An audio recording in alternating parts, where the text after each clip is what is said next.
Hey everybody, I'm here. I am alive. I'm pretty well. There's this, but I will get into that. I just wanted to say hi and check in with everybody. I've gotten a few messages from people on my channel and they were worried about me or wondering where I was. And I had to take a very long break. I was having a lot of trouble with my thumb, especially during stitching, but it got to the point where doing anything with my hands, anything from cooking to washing dishes to, those mundane things to any kind of crafting, whether it be sewing or hand stitching or just crafting in general. So, I took a very long break. I did organize the room in the basement, and let's see if I can do this. And there are a couple of different stations. This is my art station, and then there is a sewing station over there, and that's a rack with all my sewing stuff like fabric and elastics and ribbons and all kinds of stuff. And then on the floor, oh my goodness, on the floor down here where you can't really see are a bunch of bins with yarn and stuff like that in them. So hope that didn't make you too dizzy. I was able to, once I organized that, and that took me months, really months. And once I did that, and that irritated my thumb as well. Once I did that, and I was still having a lot of trouble. I mean, I took a huge break from crafting, although lifting these bins and sorting stuff and everything, you're still using your thumb a lot, or thumbs. And so I got extremely frustrated. So I booked appointments with a couple of different hand specialists, and I started meditating. And because, if you can't craft, sometimes you go a little nuts. Or I do anyway. I don't know about you, but I do. Couldn't crochet. I tried crocheting too much. So I ended up making appointments with a couple of different doctors. And when I was meditating one day, this is going to sound very woo-woo, but it's what happened. I had made an appointment with a more local doctor, and then one that I'd seen on a Facebook page, a local town Facebook page, who said everybody said this doctor was really excellent with what he did. So I'd made an appointment, but then when I was meditating, something came to me and said, cancel that appointment. You're going to be fine with the local doctor. So I went ahead and canceled that appointment that was an hour away, and I made an appointment with the doctor that's 45 minutes, half an hour to 45 minutes, depending on which office you see him in, and traffic signals and time of day and all that other stuff, because we have to travel a little bit to get anywhere. So I went ahead and kept that appointment, and he was extremely kind. I won't say empathetic necessarily, but he was understanding. He didn't shut me down for saying that I don't deal well with pain or pain medication, and I don't. We'll get to that part. And so, yeah, I was very happy to meet him, and he was very quick and efficient, as they all are nowadays, but he did take his time to explain things to me. And he also explained that he did the kind of surgery that I had researched that is not the traditional CMC Joint Arthroplasty, where they pull a tendon from up in the arm and pull it down and wrap it into that space, and then that's it. That's what you have to heal from. I'm falling apart here, but that's okay. So this is a partial cast. It goes from here to about here. It goes up around my thumb, holds my thumb in place. I can wiggle it that much. And then it comes down here. And then the rest of it is soft bandage and ace bandage. It's cotton, like cotton batting. It's what it's like. It's cotton wrap, medical wrap, and then ace bandage. And I do have stitches. I can feel them if I move the wrong way. It's catching on the cotton, which is not good. Anyway, so I had this last Wednesday. I'm recording this on Monday. I keep looking that way, but I need to look that way because that's where the camera lens is. So I'm sorry, I am speaking to you, but my eyes go all over the place when I'm thinking. So I can wiggle my fingers and they're not swollen or blue. I can touch that one. I can touch that one if I use my tongue. I can't do the pinky quite yet, but that's what I'm working toward. So Wednesday, the 20th of November was my surgery. Today is Monday. No idea what the date is, however many days that is. Thursday, Friday, Saturday, Sunday, Monday. So 21, 22, 23, 24. Today's 25th. Thursday will be American Thanksgiving. So we went in and it was very speedy. I went to a surgery center as opposed to a hospital.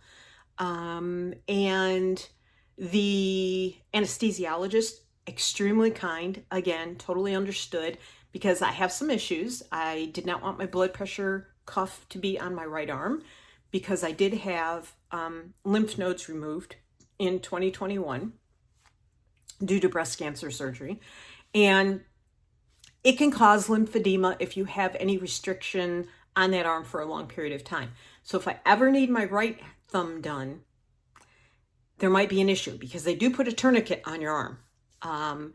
And your blood is cut off for the amount of time it takes the surgery, which I believe was about an hour. This surgery is a little different. They remove the joint still. That's what they do in the traditional surgery. They remove the joint where you have bone on bone rubbing, which is what causes the pain up and down your thumb. But they use a sort of a wire, and they insert it through the thumb and into the first, is it a metatarsal? I don't know what it is in your hand. I know in the foot it's a metatarsal.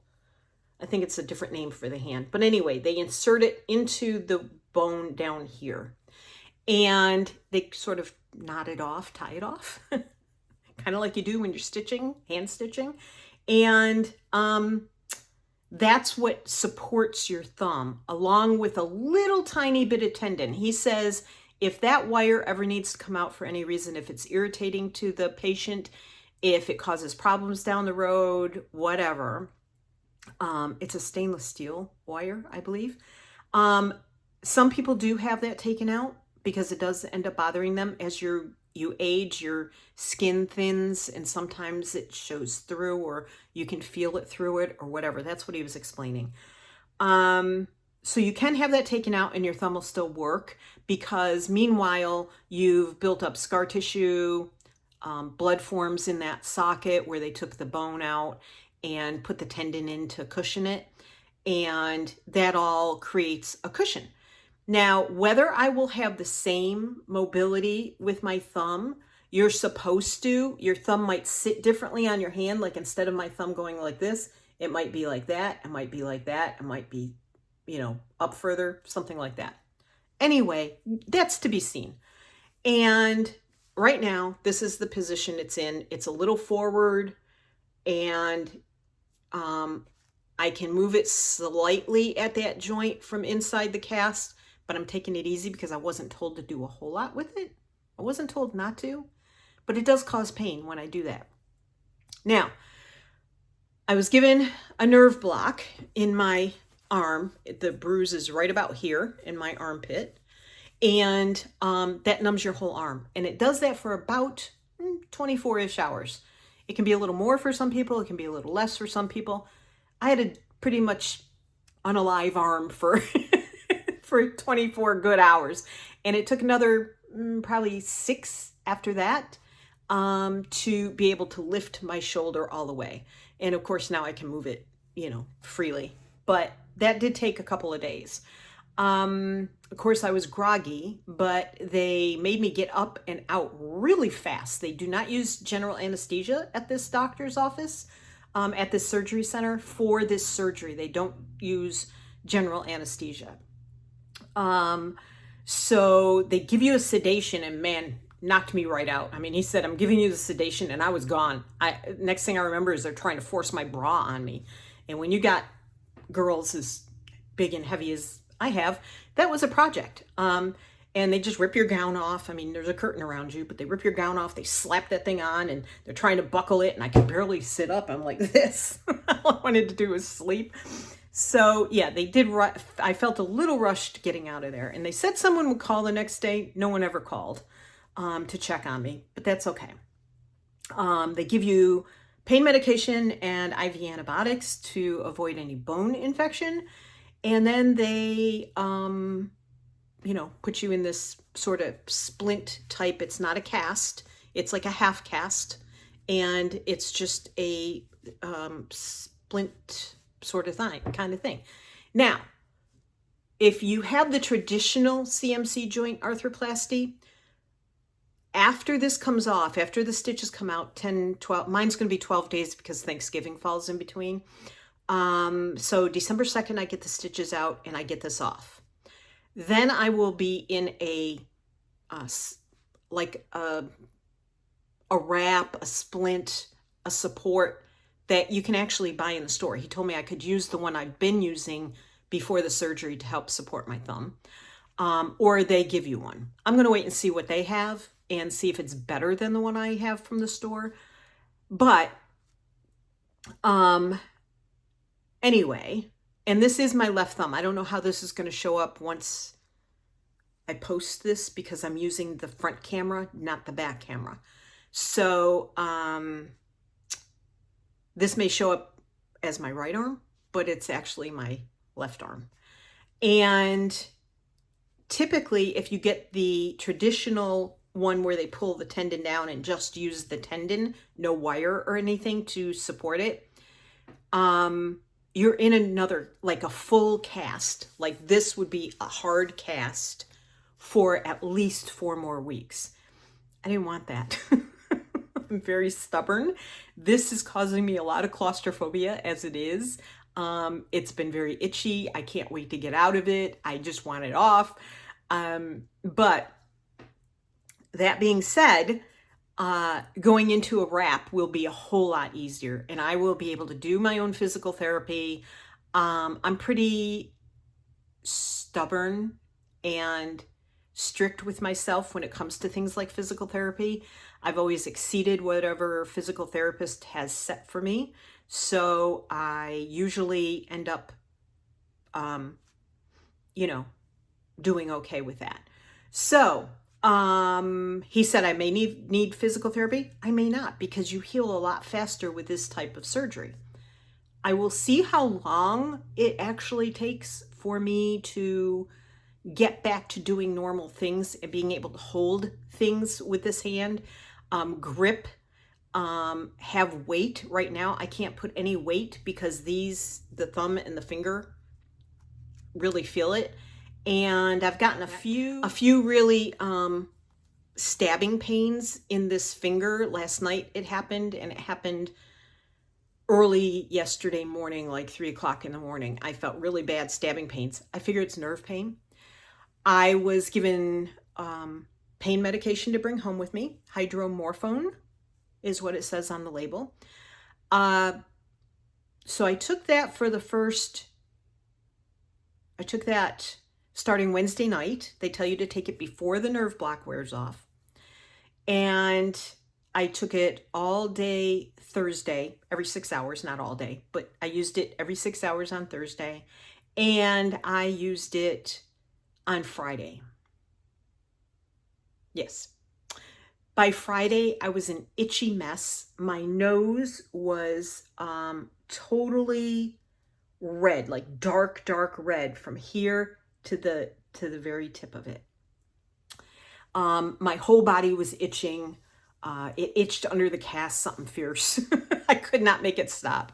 I was just itching all over, and I thought, I need to call. I need to stop taking this medicine and see what they tell me. So I called the office. It took about 45 minutes for them to call back. There was a message left. and they used to be called physician assistant. Now they have a new name. Physician associates are what they're now called. And she called me back, very nice, and said, what's going on? And I told her everything.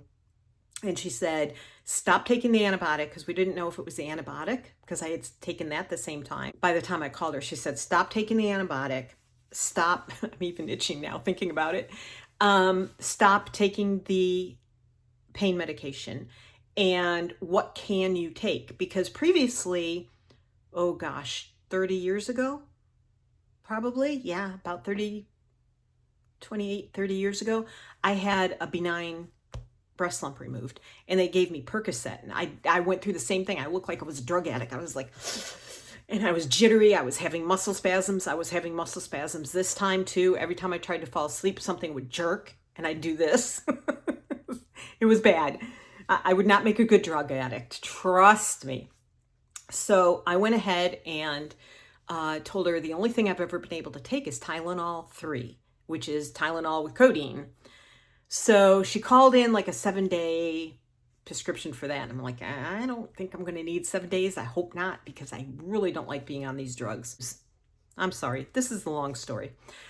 There are crafts coming. I will show you crafts. So bear with me. Speed through if you don't want to watch this part. So anyhow, so that was Friday. I took a Benadryl, and I took another Benadryl that night 4 hours later, and the itching basically stopped. I mean, I itch a lot anyway. I have very dry skin, menopause, dry heat, all that stuff. So the worst of the itching stopped. And of course, the Benadryl and the Tylenol 3 made me groggy.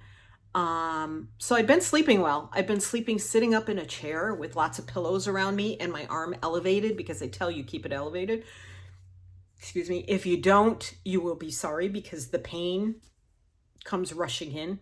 So I set my alarm on my phone, and I had it set for every 6 hours for the pain medications. And that worked, because I would wake up, take the pain medication, fall back asleep, basically. So I was getting enough sleep, but it's that groggy kind of sleep where you're drugged, which isn't always the best kind of sleep. So anywho, yesterday was Sunday, and I started just taking Tylenol all day, just one extra strength Tylenol. I started that in the morning. 6 hours later, took another. 6 hours later, took another, and that's been working. So I keep my arm up. I can just sit with it hanging up like this, on my elbow, and it's fine. So on, I think it's next Monday or Tuesday, whatever the 2nd of December is, we go in, I get the stitches removed, and I get this off, and I go into a regular just hand brace. And no big cast for 4 more weeks. None of this changing things out or seeing how you're doing, and weeks and weeks of healing. So fingers crossed, that's what will work. All right, I'm going to switch you around now, and I am going to show you what I did before I, just a couple of things. I don't have everything with me down here, and it's a lot for me to walk up and down carrying things in one arm. So I did forget one thing upstairs, but anyway, it's okay. I brought down the few things that I did do and that I haven't given away yet that I did. And I'll show you those. So crafting, here's crafting. Hold that thought. Okay, hopefully this is straight. So I did some busted canvases for autumn, and I think I showed some of you these in a previous video, but these are the 2 that I still have. I think we have 3. I think there was one that we took off the mantle. So I did this. This was a napkin. This is scrapbook paper, and this is just a painted canvas. So I have that. Let me zoom you in just a little more. Okay. There. So that was one of them. I gave 2 of them away. This is another one that has one of those hot glue gun strings going across it, I think. But anyway, that was, this is a more simple version of that. And then I made a Christmas one. Tony wanted to buy this fabric, and he really liked it because of the horses and the barn. And so I did this one the day before I had surgery. And those are little glitter stars in silver and gold. And that was a little wreath I found. And there was a wreath on the barn above the horse. So I just put the 3D wreath on there. And I thought that was really kind of cute. So when the light shines on it, it's very pretty, I think. It was kind of a rush job. So there's that. Then for my granddaughters, I have one granddaughter who is soccer crazy and her favorite color is blue. Please do not look at my zippers because my sewing job is not great. I had originally found this fabric, so I made a cover out of this because I couldn't find soccer fabric, but then we went to another store and we were able to find soccer fabric. I had soccer buttons left over from a previous project I had made for her. I went and got a blue gel pen. I love these pens, the Energels. I use these myself, and it still has the wax nib on it. I got that for her because she loves blue, and their mom, my daughter, our daughter, says that they do journal and stuff. So I've got these because I've seen some TikToks where you get the composition books that are from Vietnam. They're made in Vietnam. I don't know if you can read that right there. It says made in Vietnam. I found these at Target. Supposedly you're supposed to be able to get them at Walgreens, but our Walgreens had the ones from India. And the lady on TikTok says her paper, the paper isn't as good. And she uses watercolor on her paper, and she uses hers as a mixed media journal. She paints in it, and of course it gets all fluffy, but she likes the way the paper feels when it's done. And I have some of the cheap Walmart or Dollar Tree, I can't remember which ones, brands, that are not made in Vietnam, and I don't like writing on them. So the paper, like I'll start writing, and then the pen, no matter what pen I'm using, gel, marker, whatever, stops working down the page. And I don't like the paper in it. So I made one of these, I made a cover like this for my, as a test run. And that's the one I forgot to bring downstairs. I can put a picture of it at the end, maybe, if I remember. And I made the cover too small, which is why I have to do a test run. Because even if I measure things out, which I measured numerous times, then measured my fabric numerous times, I messed it up. And it wasn't the right size. And I ended up having to cut my cover down on mine. So I love the fabric it's made out of, but I really messed it up. So you can put this here and put your pen in the elastic right there. And if you have two hands, you can just hook your pen over the elastic. That's just a hair elastic. And then this can be like a pencil case for more pens or markers or whatever they want to use. Now, I can't say that markers and stuff won't bleed through this paper. I don't know that. I have not tested mine yet. That's something I'm going to work on while I'm only able to use one hand. So yeah, I'm going to test my booklet and let you all know. If you're interested in anything like this, I figure I'm going to use that one maybe as a journal to keep track of my crafts, or I'm going to paint all over the pages while I have nothing else to do. I mean, there's only so much you can do with one hand, right? So I could get my watercolors or stamp pads or whatever out, and I can mess around with those pages over this week. It's going to be a quiet week at home for us. We are not visiting family or anything. The weather's going to be quite probably nasty on Thursday. They're calling for rain. We're not supposed to get a snowstorm or anything, but it's supposed to be windy and cold and rainy. And my daughter has been sick, and one of her daughters was sick, and she's pretty sure the other daughter is coming down with whatever she and her one daughter have had, the soccer daughter. So we're not going to expose ourselves to that. It's that silent pneumonia thing that's been going around. So the other granddaughter really loves Harry Potter. And I found this fabric at Walmart. And they have a fat quarter pack. If you have anyone in your family that you want to make a Christmas gift for, this is a great, easy Christmas gift. There are YouTube videos, dozens and dozens of them. I did not make one. I can give you the measurements I used for mine. My measurements are more generous, and she loves purple. So there's no purple in Harry Potter, I don't think. So I got her a purple gel pen. And I did not use a hair elastic on hers. I used elastic left over from, that's what it looks like, from making masks in 2020. And I made this one, somehow I measured it and I cut it, and it was too short this way. I don't know how I did it, but I ended up folding this in half and adding this fabric on the binding side of the booklet, and it worked perfectly. I really like it, and I love this fabric. And then her inside covers are this fabric, which match the interior right here. You can see that's the inside fabric. And then I had a little bit of this left over and none of this left over, so I used this for the other flap. So they're not hard. They're really easy to do. I just have a lot of trouble with measurements and then sewing the 1/4 inch seam and getting the right measurements in the end. I don't know why. It's just something I always struggle with.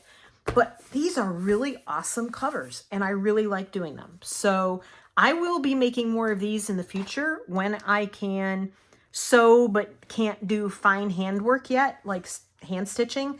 I'll be doing some videos on making one of these. And then this is her pencil case, because this is another one of the fabrics that was in the fat quarter. And I have fabric left over. I could make her several more cases. And then that's the inside fabric for that case, which is a whole different fabric altogether. So that's some of what I did. And then we went on, earlier in October, we went on a photography excursion. And this is one of the photographs I took. And I absolutely love it because I don't know how it shows up on camera, but to me, it looks like a painting. It literally looks like a painting. So what I did was I painted a canvas, just the sides, and I printed this printout, let it dry for over 24 hours.